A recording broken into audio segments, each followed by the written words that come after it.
नमस्कार साथियों, मैं Rashid Naseem chairman shine group आप सभी का आज के इस लाइव सेशन में स्वागत करता हूं।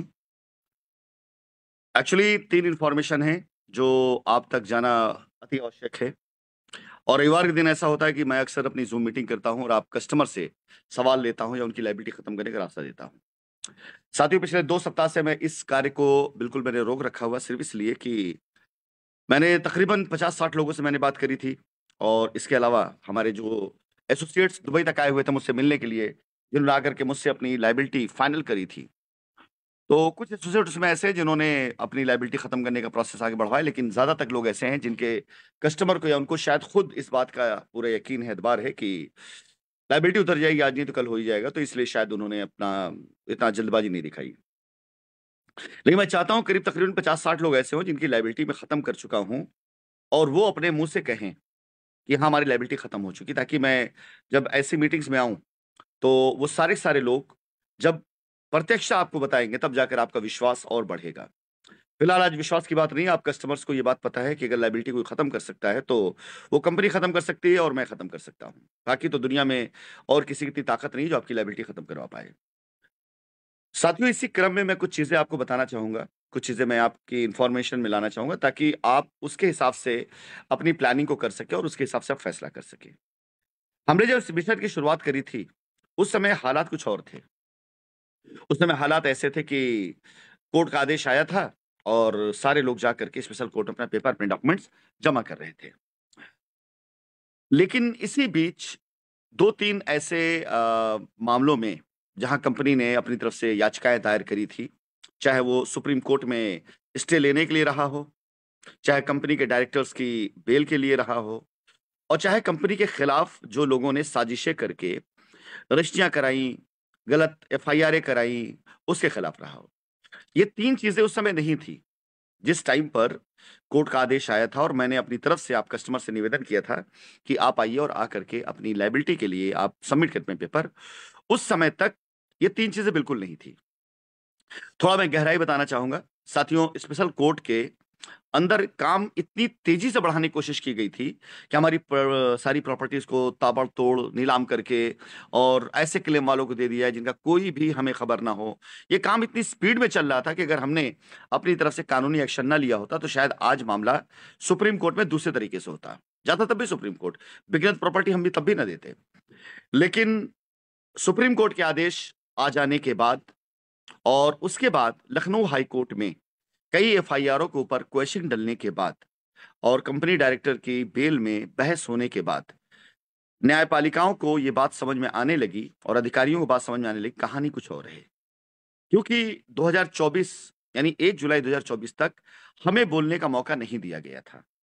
1 जुलाई 2024 तक इलाहाबाद हाई कोर्ट में होने वाली सुनवाइयों में हमारे अधिवक्तागण जब भी कुछ बोलते, तो अदालत सिर्फ एक बात कहती थी कि अभी जांच चल रही है, जांच हो जाने दीजिए, फिर आपको बोलने का मौका दिया जाएगा।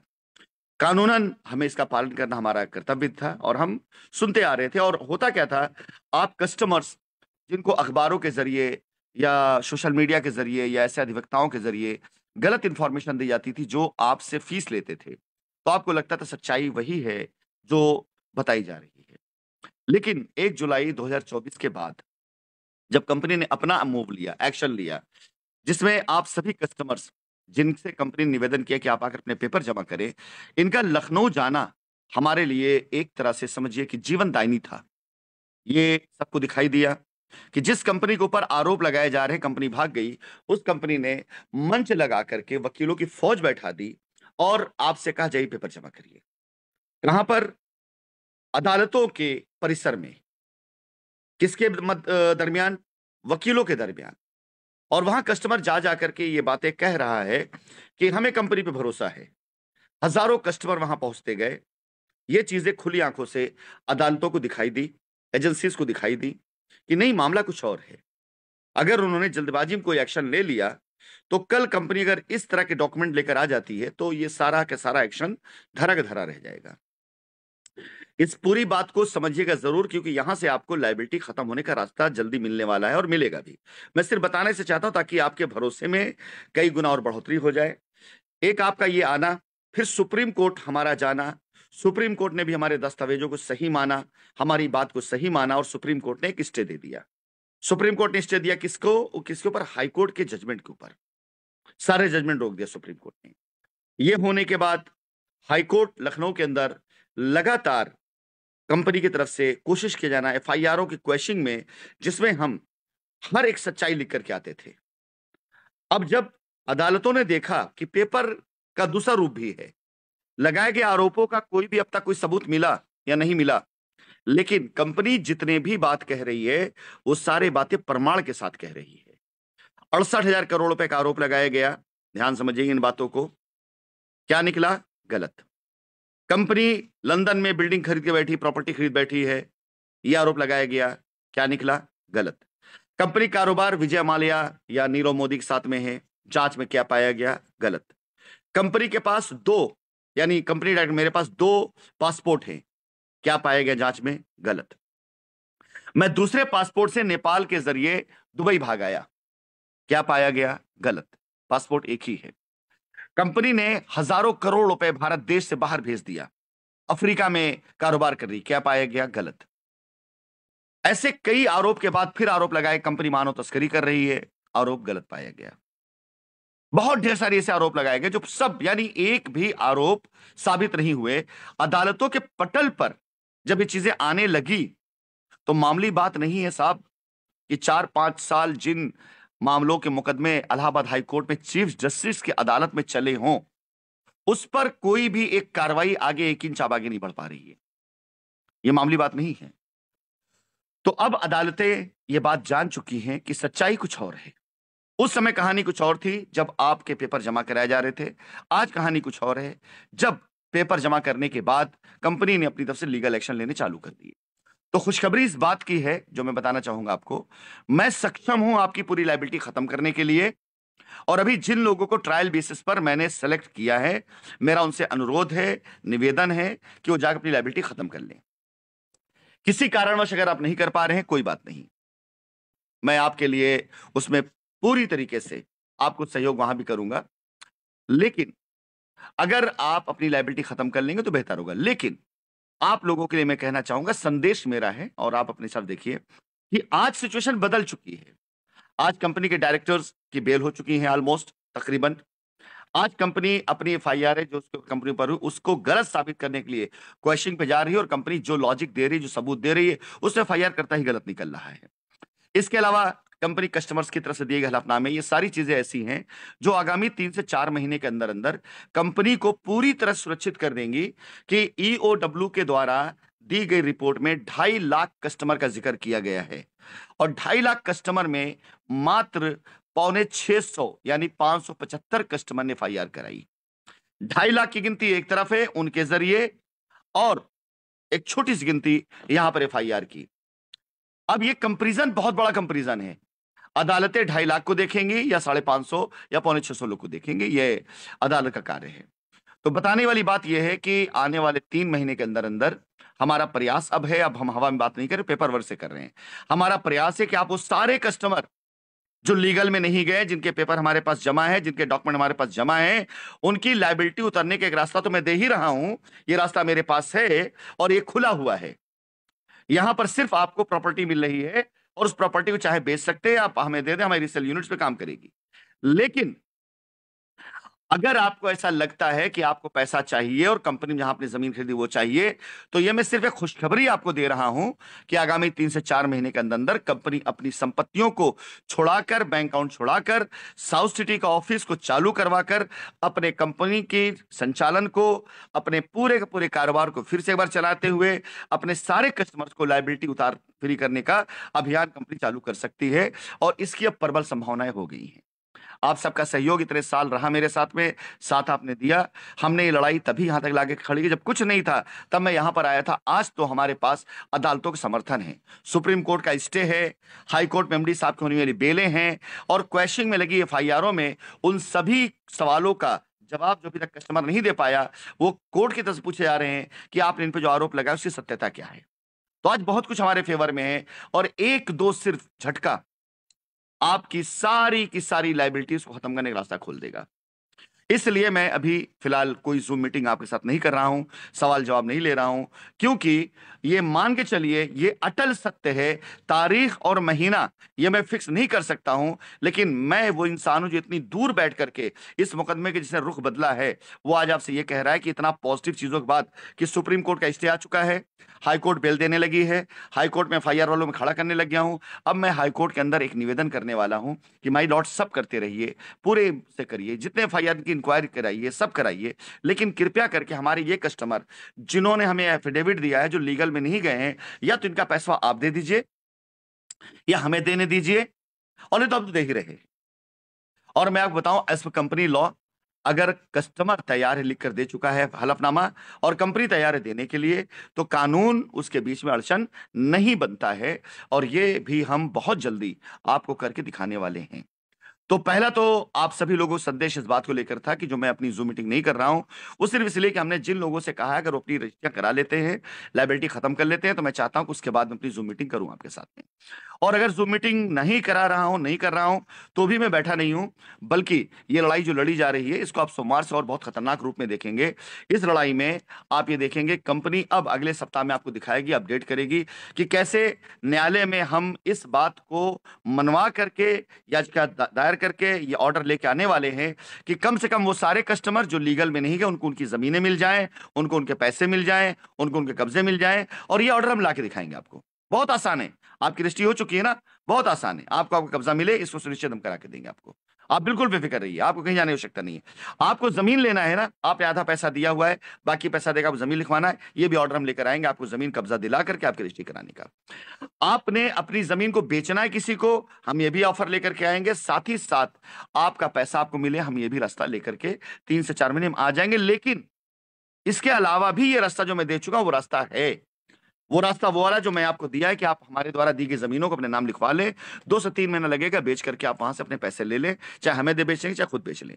आप वो नहीं करना चाहते, दूसरा रास्ता, शाइन सिटी का दरवाजा हम बहुत जल्दी खुलवाने वाले, विश्वास रखिए। कंपनी को वापस लाने की लड़ाई लड़ी गई, करोड़ों रुपए खर्च किए गए हैं, नहीं छोड़ सकता हूं मैं इस कंपनी को, नहीं छोड़ सकता हूं आपको, नहीं छोड़ जा सकता कहीं पर। यह कंपनी वापस आएगी, आएगी, हर हाल में आएगी।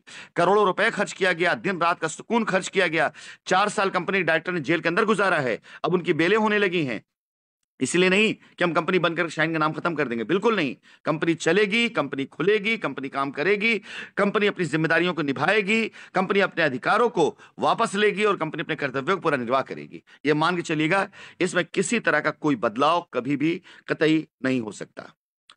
अब आती है बारी 2019 के बाद जो मॉल की रजिस्ट्री कराई गई है नैनी में, शाइन नारायण स्क्वायर मॉल, उसके बारे में एक सूचना दे दूं। यह सूचना सिर्फ इसलिए मैं नहीं दे रहा हूं आप लोगों को कि मैं अपनी बात कर रहा हूं, बल्कि इसलिए मैं जानता हूं मेरी वीडियोस को सरकारी अधिकारी बहुत देखते हैं, अदालतों में मेरे वीडियो का चर्चा होता है, अधिवक्तागण बहुत देखते हैं। और जब मैं फैक्ट के साथ बात कहता हूं, सबूत के साथ बात कहता हूं, तो बात सच्चाई के तौर पर लोगों के जहन में काम करती है। साथियों, शाइन नारायण स्क्वायर मॉल की कहानी यह है कि जावेद इकबाल, जो कि टीम शाइन इंडिया का प्रेसिडेंट था, वो जब यहां मौजूद था दुबई के अंदर, और टीम 1 के प्रेसिडेंट थे, टीम पैंथर के प्रेसिडेंट थे, ये सब लोग ने मिलकर के शाइन नारायण स्क्वायर के उपलक्ष्य में लाइबिलिटी खत्म करने का एक मुझसे परमिशन लिया था, जिसके लिए इन्हें जाकर दस्तावेज देने थे, जिसके लिए इन्हें जाकर लाइबिलिटी का पूरा डिटेल देना था।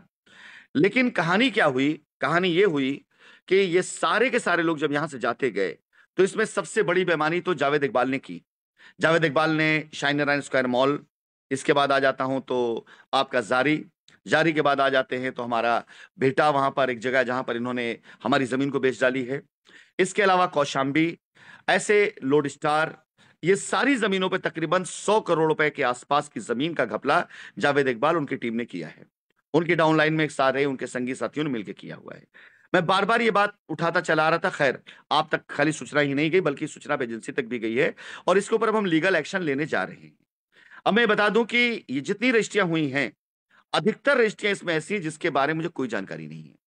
इन्होंने कब पैसा दिया, कैसे पैसा दिया, कितना पैसा दिया, इसकी कोई जानकारी नहीं।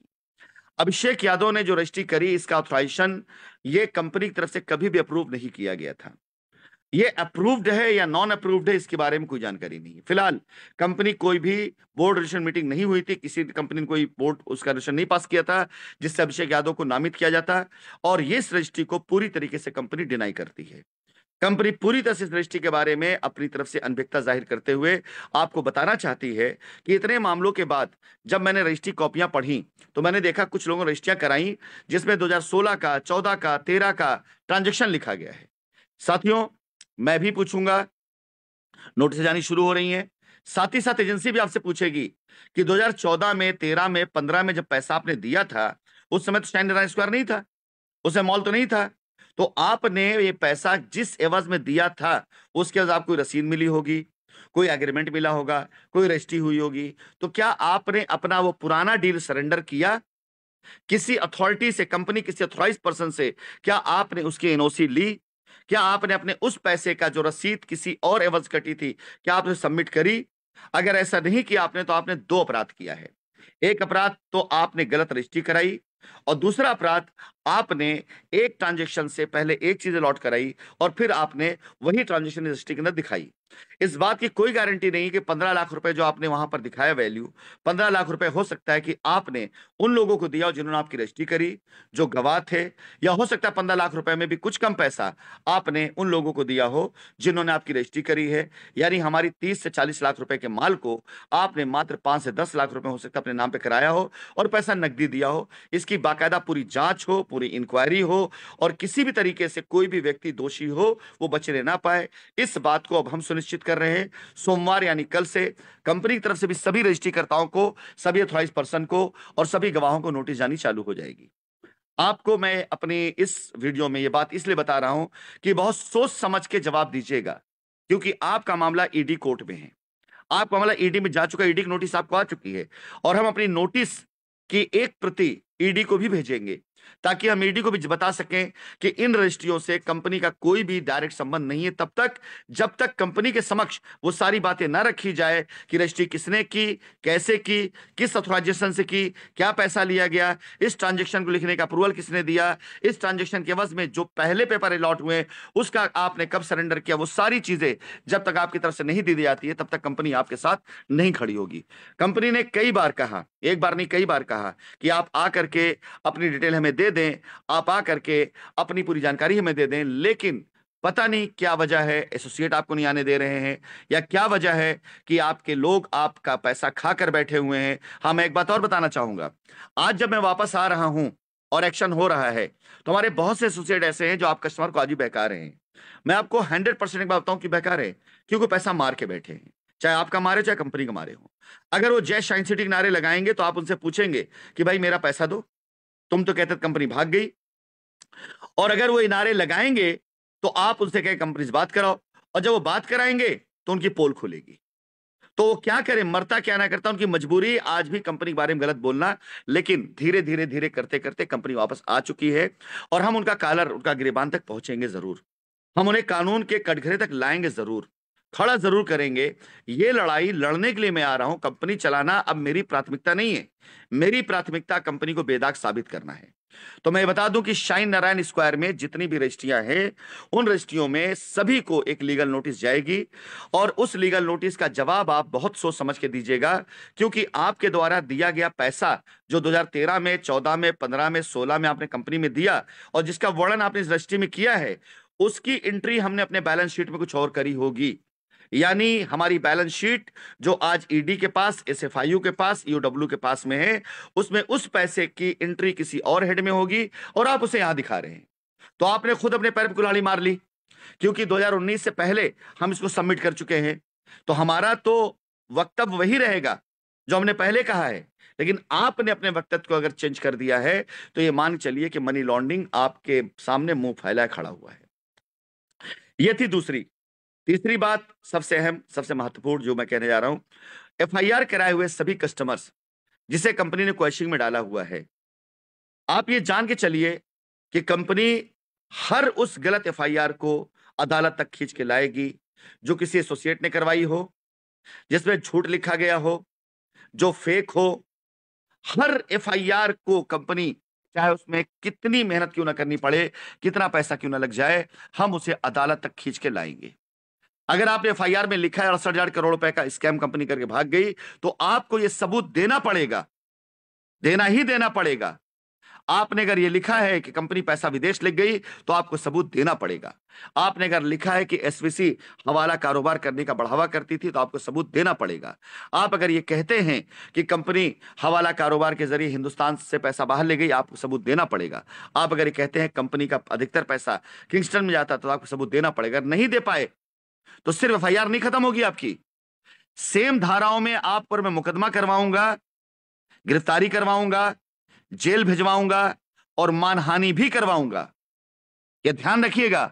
यह क्वेश्चनिंग इसलिए नहीं डाली जा रही है कि हम अपनी सफाई दे रहे हैं, आपसे सवाल कर रहे हैं। जी नहीं, आप या तो खुद को सही साबित करिए कि आपने जो आरोप लगाया सही है और अपना पैसा लेके जाइए, और नहीं साबित कर पाए खुद को सही आप, तो आपके ऊपर उसी धारा में मुकदमा हो, आपकी गिरफ्तारी हो, आप जेल जाएं और मानहानि का केस आप झेलें, कंपनी का जो नुकसान हुआ है उसकी भरपाई आप करें। इसका मुकदमा मैं अगला करूंगा। तो ये सिर्फ क्वेश्चनिंग नहीं है। जिनके जिनके पास क्वेश्चनिंग की चिट्ठियां जा रही हैं, वो ये बात जान लें अच्छे से, बगैर किसी के बहकाए इस बात को समझ लें कि सिर्फ क्वेश्चनिंग नहीं होगी, आपको अपने आरोप साबित करने पड़ेंगे, और नहीं साबित कर पाए तो मैं आपको अदालत में खड़ा करूंगा, आपके ऊपर केस करूंगा कि आपने नाहक अपनी झूठी एफआईआरों के जरिए, अपने झूठे आरोपों के जरिए कंपनी संचालन बंद करवाया, कस्टमर के नुकसान करवाया, कंपनी डायरेक्टर को जेल करवाया, और इन सब का खामियाजा आपको भुगतना पड़ेगा सेक्शन 271 के तहत, कि सेम सेक्शन में, सेम धाराओं में आप पर एफआईआर होगी और आपकी गिरफ्तारी तय होगी। ये कानून कहता है, मैं नहीं कहता हूं, ये कानून कहता है कि सेम धाराओं में आप जेल जाएंगे। ये तयशुदा बात है। मतलब ये भूल जाइए कतई आप कि नहीं, अगर आपकी एफआईआर गलत निकल गई तो आप घर सुकून से सो लेंगे। मैं आपको सुकून रोटी नहीं खाने दूंगा। आपके ऊपर सेम धाराओं में कानून ने हमें अधिकार दिया, मैं वही एफआईआर कराऊंगा, गिरफ्तारी कराऊंगा। साथ ही साथ एक एक कस्टमर के ऊपर सबसे न्यूनतम 1 करोड़ रुपए का मैं मानहानि ठोकूंगा। एक एक कस्टमर के ऊपर 1 करोड़ रुपए की मानहानि आप पर जाएगा, और आप लोग ये मान के चलिए कि सारे कस्टमर जिनके एफआईआर गलत हैं वो तैयार रहें। चिट्ठियां जानी चालू हो गई हैं, कोर्ट से डेट लगनी शुरू हो गई हैं। आज आपकी बारी है, आप अभी आ रहे नहीं तो कल पहुंचेगी चिट्ठी, आगे पहुंचेगी चिट्ठी।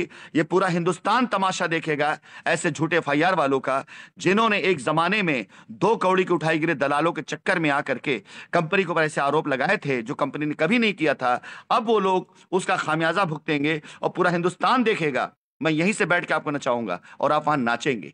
मैं हिंदुस्तान में आकर के आपके छाती पर मूंग दलूंगा और आप जेल के अंदर रहकर खून के आंसू रोएंगे। ये मेरी प्रतिज्ञा है, ये मेरी कसम है, मेरी वापसी हो रही है और ये मैं सत्य करके दिखाऊंगा। आप ये मान चलिए। अगर आपने दरवाजे पर आकर माफिया ना मांगी, अगर आपने अपनी गलती नहीं सुधारी, अगर आपने अदालतों में लिख करके नहीं दिया कि किस एसोसिएट, किस वकील, किस दलाल के कहने पर आपने एफआईआर कराई थी, तो आपकी जिंदगी जेल में ही गुजरेगी, ये मान चलिए। आज की ये पूरी बातों को ध्यान रखिएगा। 3 शब्द उस पे मुद्दे मैंने आपसे बात करी है। लायबिलिटी उतरने के मुद्दे पर खुशी की बात है, ये मान के चलिए कि बहुत जल्दी आपकी कंपनी खुल करके फिर से काम करने आ रही है, ज्यादा वक्त नहीं लगने वाला है। नंबर 2, शाइन नारायण स्क्वायर या उसके जैसे जितनी रजिस्ट्रियां हुई हैं, कंपनी उन सब से इनकार करती है और उन सब रजिस्ट्रियों को कंपनी कैंसिल कराने जा रही है, उन सब के खिलाफ कंपनी केस करने जा रही है। इसके अलावा तीसरे नंबर पर एफआईआर में जो क्वेश्चनिंग जा रही है, एफआईआर वाले सोच समझ करके सही जवाब लिखेंगे, क्योंकि अगर आपकी एफआईआर गलत साबित हो गई वो तो जुर्म है, लेकिन अगर आपने कुछ गलत बातें लिख दी, वो फिर पकड़ा गया, तो आपने एक के ऊपर एक अलग गलती करी।